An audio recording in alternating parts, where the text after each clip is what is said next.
Hello दोस्तो, नमस्कार. Red P चॅनलमध्ये तुमच्या सर्वांचं स्वागत आहे. तर आज सॅटरडे आहे. तुम्ही वीकेंड म्हणू शकता मार्केटसाठी. काल पण सुट्टीच होती. काल 15 ऑगस्टची सुट्टी होती. आज सॅटरडे संडे असल्यामुळे मार्केटला सुट्टी आहे. तर वीकेंडला दोन मोठे प्रोग्राम होते. तर कोणते दोन मोठे प्रोग्राम होते? एक तर होता 15 ऑगस्ट. एक होता 15 ऑगस्ट, जिथे पंतप्रधान नरेंद्र मोदीजी भाषण करणार होते लाल किल्ल्यावरून. त्या भाषणात ते काय संबोधन करणार होते? कारण का फार महत्त्वाचा मुद्दा होता की US टॅरिफ नंतरनं पंतप्रधान मोदी पहिल्यांदाच भाषण करणार होते. मग त्यामुळे तो मुद्दा फार महत्त्वाचा होता की बाबा कसं रिॲक्ट करतील पंतप्रधान मोदी अमेरिकेला की त्या भाषणात, कारण का सर्वजण तिथे उपस्थित असतात. मग त्याला कसं त्यांनी उत्तर देतात हे फार अपेक्षित होतं. पण त्याच दरम्यान त्यांनी एक चांगली गोष्ट केली. ते दिवाळीच्या दरम्यान GST रिड्युशनचं एक बिल आणणार आहेत. ते एक मार्केटसाठी चांगली गोष्ट आहे की बाबा जेणेकरून खरंच एक टॅक्सेशन कमी होईल.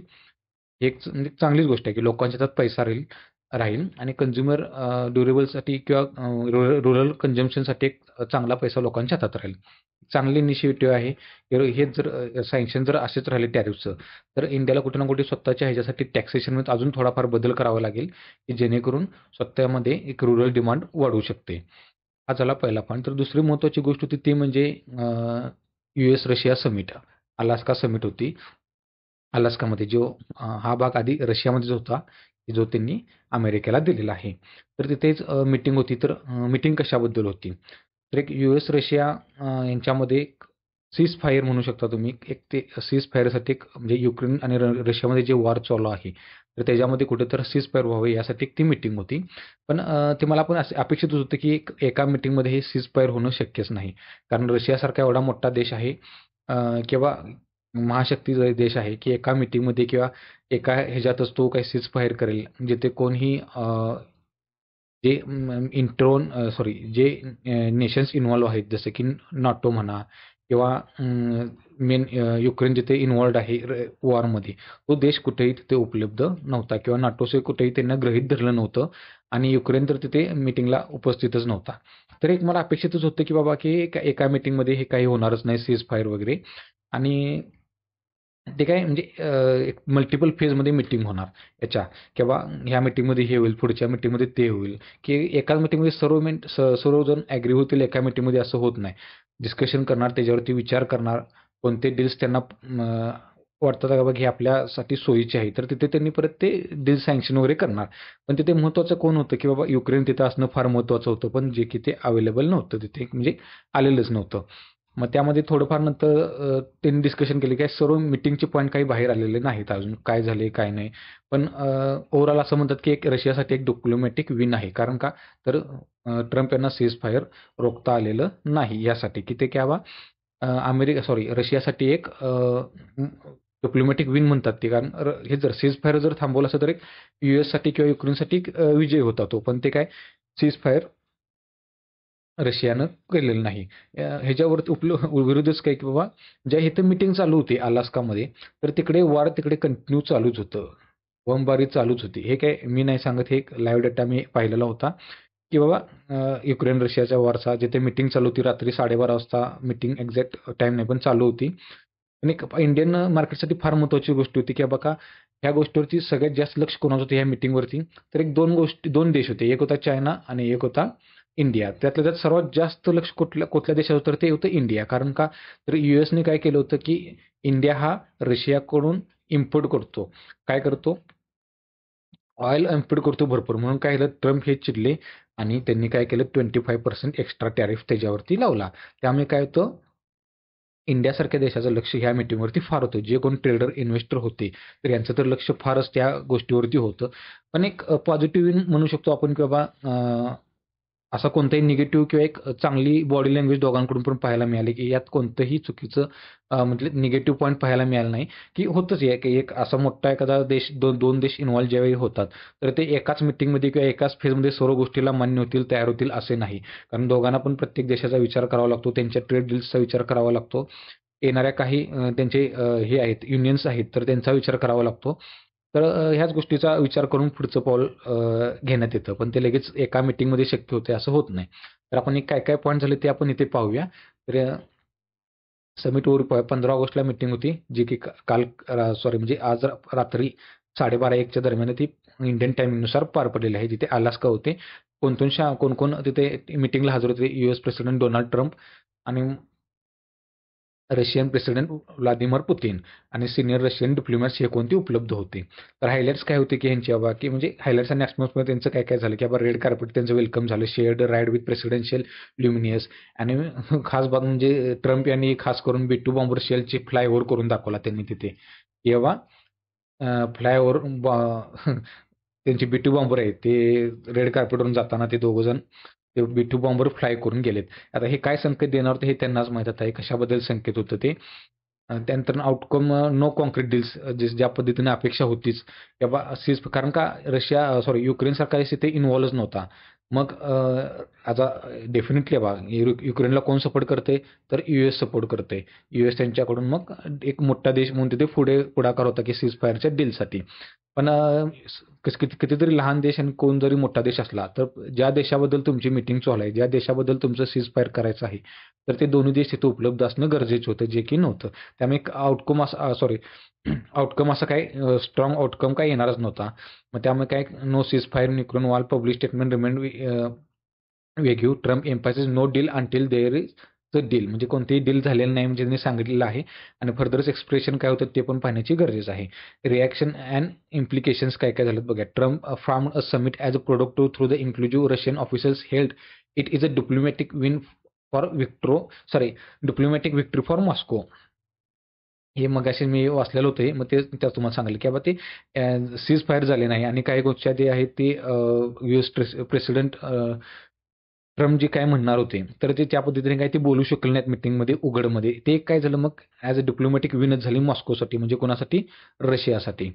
आणि analytics criticize the lack of substances, nothing that Putin gained symbolic leverage while Ukraine and West saw no real progress. Russian military attacks continued during the summit, undermining peace messaging. म्हणजे याचा अर्थ काय होतो किंवा Russian president Vladimir Putin यांनी कोणतेही म्हणजे पीसचे इकडे पीस मीटिंग चालू होती आणि तिकडे कुठे चालू होते युक्रेनवरती अटॅक चालूच होता.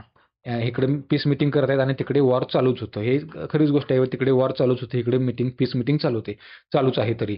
म्हणजे हेच आहे ना अजून एक पॉसिबिलिटीज आहे की बाबा तुमचं सीज फायर झाले नाही की बाबा आता रशिया काय करते तोडा तोडा युक्रेनला पूर्णपणे तोडा. अमेरिका सपोर्ट करताना पूर्णपणे तोडा.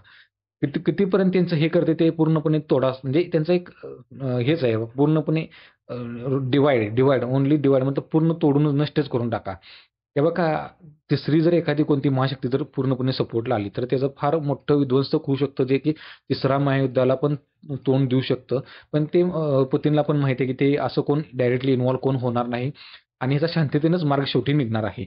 पण जोपर्यंत निघत नाही तोपर्यंत पूर्णपणे तोडा, युक्रेनला पूर्णपणे तोडून काढा, हेच त्यांचं धोरण चालू आहे आणि तेच पाहायला मिळतं इथे. कारण काय अमेरिकेची जर तुम्ही जर हिस्ट्री पाहिली तर त्यांनी खूप साऱ्या ठिकाणी तसेच केलेले आहे. जिथे तुम्ही सांगतो अगदी सिंपल जवळचं उदाहरण घ्या म्हणजे ते म्हणजे अफगाणिस्तान. अफगाणिस्तानला पण त्यांनी असंच केलं की बाबा त्यांनी घेतलं पूर्ण ताबा घेतला की बाबा टेररिस्टला आपण खतम करूया म्हणून. त्यामध्ये ओसामा बिन लादेनचं मोठं नाव होतं की बाबा ह्याच्यावर ट्रॅक करण्यासाठी आम्ही ते असं आलो आहोत. पण ॲक्च्युअली काय झालं रशियाने कोणाला मदत केली? अफगाणिस्तानच्या काही लोकल्स जे संघटना होती त्यांना मदत केली आणि शेवटी काय व्हायला लागलं की USला तिथून पळ काढून जावं लागलं. जवळपास 20-25 वर्ष त्यांना तिथं रूल करावं लागलं आणि तिथून शेवटी त्यांना पळून जावं लागलं. जवळपास अरबो डॉलर खर्च करून USला तिथून पळून जावं लागलं. तरी आउटपुट काय निघालं त्याच्यावर काहीच नाही, शून्य आउटपुट निघाला. पण कसा एक डिप्लोमॅटिक विन करण्याचा प्रयत्न करतात ओव्हर द रशिया, पण ते रशिया नेहमीच तोडून काढत असतं कारण का रशिया एक स्वतःमध्ये फार स्ट्रॉंग आहे. याचं एक फार मोठं उदाहरण आहे रशियासारखं किंवा एक फार मोठे एक स्ट्रॉंग इकॉनॉमी पण आहे त्यांची, एक स्ट्रॉंग डिफेन्स आहे त्यांचा की ज्यावर त्यांनी ठाम राहतात. त्यामुळे त्यांना कधीही कुणासमोर त्यांना म्हणजे एक बेंड व्हायची गरज पडत नाही. तर हे एक डिप्लोमॅटिक विन आहे रशियासाठी. तर हा झाला एक पॉईंट झाला की बाबा कोणत्याही आउटकम आलेला नाहीत. पण आता पुढे काय? नेक्स्ट काय? आता ही तर मीटिंग झाली. तर आता पुढे काय म्हणतात तर Trump indicates the plan to consult Ukraine president Zelensky and NATO leaders further the diplomacy could involve trilateral task or future meetings in Moscow. Zelensky is expected to meet Trump in Washington soon after the Alaska summit. तर आता पुढे काय झालं की आता इथून काहीच outcome झालेला नाही. आता हे काय आता पुढे काय होणार, जे रशिया म्हणजे व्लादिमीर पुतीन आणि ट्रम्प यांच्यात जे काय संभाषण झालं असणार आहे ते पुढे ट्रम्प ह्या 3 देशासमोरून मांडणार आहेत. कोणते कोणते म्हणजे नाटो आणि युक्रेन ह्यांच्यात काही ट्राय सिरीज काही मीटिंग होणार आहे हे, तर ह्यांच्यात हे होणार आहे पुन्हा. तर एक झेलेन्स्की आहेत ते मंडेला ट्रम्प यांच्याशी वॉशिंग्टनला भेट घेणार आहेत. तर हे काय जर दोघांची जी काय मीटिंग होणार आहे ते इथे ट्रम्प इथे पुढे हे प्रस्ताव मांडणार असतील असा मला अंदाज आहे. आणि तिथून पुढे मग काय पुढची काय दिशा असेल ती परत मॉस्कोला एक मीटिंग होईल, म्हणजे एक अंदाज आहे की मॉस्को म्हणजे तिथं भाषण झाले की बाबा पुतीननी ट्रम्पना मॉस्कोला इन्व्हाइट केलेलं आहे पुढच्या मीटिंगसाठी. आणि पुढचे आउटपुट काय आहेत आता हे नेक्स्ट स्टेप्स वगैरे आपण सर्वच पाहिलं. आता काय लोकेशन वगैरे पार्टिसिपंट्स कोणकोणते हे पण पाहिले. काय रेड कार्पेट एरिया आणि military flyover, outcome no ceasefires, specific कोणते speculative talks, land swap, security guarantees and unclear. जे काही सर्वात हेच मुद्दा राहिला. जे सर्वात महत्त्वाचा मुद्दा कोणता होता, केवळ लँड डिस्प्यूट. तुम्ही जिंकलेली लँड आहे ती काय करणार, देणार आहात का, म्हणजे काय करणार. तर युक्रेनने तर पूर्णपणे साफ मना केलेली आहे की आम्ही त्यांना कोणतीही जमीन त्यांना देणार नाही. आणि परत सिक्युरिटी गॅरंटी, समजा एखादे परत आणखी एकदा समजा सीज फायर वगैरे झाली तर त्यानंतर काय असणार आहे तुमची गॅरंटी काय असणार आहे, सिक्युरिटी गॅरंटी काय असणार आहे. पण त्याच्यावरती पण हे सर्व टॉक झालं असणार आहे. ते आत्ता काही बाहेर येणार नाही. तर हे नंतर येणार आहे बाहेर की कधी याबाद ट्रम्प आणि नाटो नेशन्स आणि युक्रेन ही जेव्हा ट्राय मीटिंग होईल त्यामध्ये काय होईल त्यावेळी ती आउटकम त्यावेळी बाहेर येणार आहे. आणि त्यावेळी पुन्हा जे यांची मीटिंग होईल तर ते बोलून ते रशियन प्रेसिडेंट व्लादिमीर पुतीन काय म्हटले की बाबा मॉस्कोला आपली नेक्स्ट मीटिंग होईल. तर अपेक्षित आहे की पुढच्या 1-2 फेजमध्ये हे सीज फायर होण्याची शक्यता दाट आहे. कारण का रशियामुळे समजा चायना, इंडियासारख्या 1-2 मोठ्या देशांना जर कुठेतरी दबाव येत असेल तर ते ॲज एक ट्रेड पार्टनर म्हणून किंवा एक नॅशनल पार्टनर एक म्हणून इंटरनॅशनल लेवलवरती तर एक कुठेतरी रशियावरती पण दबाव आहे, नक्कीच आहे की बाबा आपल्या सहकारी मित्रांवरती आपल्यामुळे जर दबाव येत असेल एवढा मोठा 25% जर टॅरिफ लागत असेल. चायनावरती पण टॅरिफ अजून डायरेक्ट लागलेला नाही, कारण का चायना यूएसचा डील फार मोठा आहे की जेणेकरून यूएसलाच एवढा मोठा जर फटका बसणार आहे तो हे विचार करू शकत नाहीत. म्हणजे ते आपोआपच आर्थिक मंदीत ओढले जातील. त्यामुळे ते डायरेक्ट अजून चायनावरती केलेले नाहीत. ऑफकोर्स इंडियावरती केलेलं आहे, कारण इंडियावरती एवढं अजून डिपेंडेंट नाही आहेत अजून अमेरिका. त्यामुळे इंडियावरती ते directly without any fraction of विचार करता डायरेक्ट त्यांनी ते सँक्शन करून टाकली. तर याचा दबाव कुठे ना कुठे रशियावरती असणार आहे. आणि रशिया सुद्धा या गोष्टीचा थोडाफार विचार करूनच ह्या गोष्टीसाठी तयार झालेला आहे मीटिंगसाठी. आणि याच्या आधी पण भरपूर सारी चर्चा झालेल्या आहे, हे झालेलं ते झालेलं पण कधीही प्रत्युत्तर देताना ते त्यांचे हेच आहेत ते सडकीतोड उत्तर देत होते रशियाचे जे मिनिस्टर्स आहेत ते. पण ह्या तसं काही झालेलं नाही. याचा दबाव नक्की रशियावरती पण थोडाफार असणारच आहे आणि ते विचार करतील यावरती. आणि पुढच्या काही 2-3 फेजच्या मीटिंगमध्ये हा आउटकम आपल्याला चांगला मिळेल की बाबा एक सीज फायरची तर गोष्ट होऊन जाईल. जर व्हिडिओ आवडले असेल तर व्हिडिओला लाईक करा, चॅनलला सबस्क्राईब करा. थँक्यू. जय हिंद.